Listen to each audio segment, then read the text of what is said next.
You know, one of the most amazing aspects of our worship of Christ is that many of the hymns we still sing today are centuries old.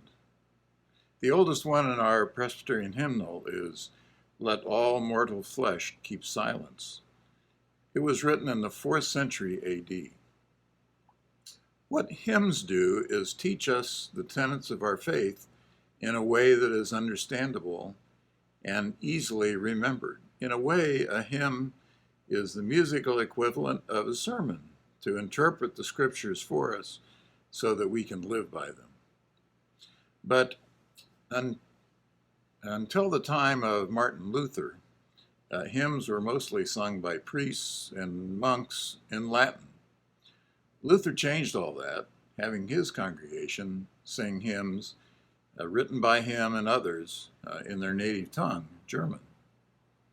Most of the hymns that we sing today, however, came from our English-speaking tradition.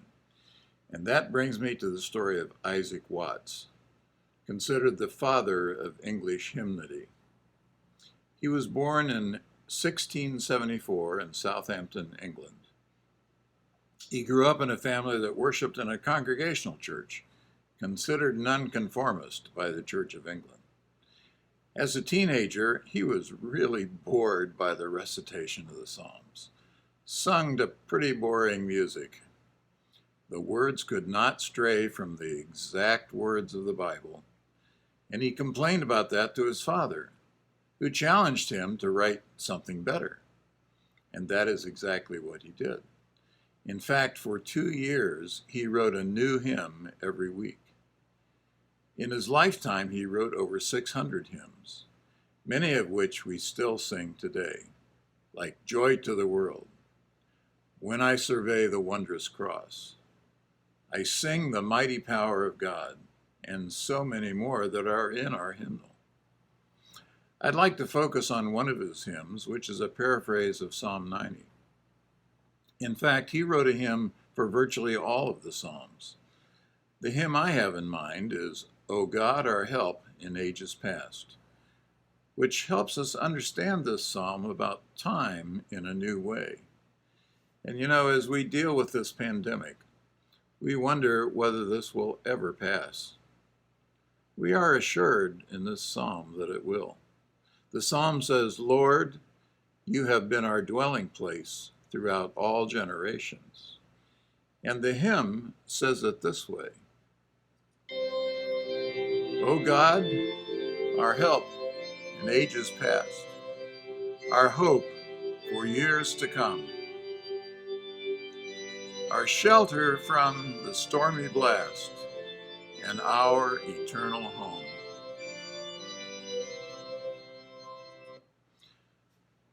It seems to me that this verse is telling us to trust in God. He has helped his people in the past, and he will help us in this time and in the future. The psalm goes on to ask this, Have compassion on your servants, Lord. Satisfy us in the morning with your unfailing love, that we may sing for joy and be glad all our days. And the hymn says it this way, Under the shadow of thy throne, thy saints have dwelt secure. Sufficient is thine arm alone, and our defense is sure. My interpretation of that verse is that God will protect us if we but remain faithful to him, as so many have in the past. Now, there are 9 verses to this hymn, and my time is limited for this devotional. But for God, 1,000 ages in thy sight are like an evening gone. So let's skip to the final verse, which repeats the opening phrase. O God, our help in ages past, our hope for years to come. But the second half of the last verse appeals to God for his guidance through our present troubles. Be thou our guide, while troubles last, and our eternal home.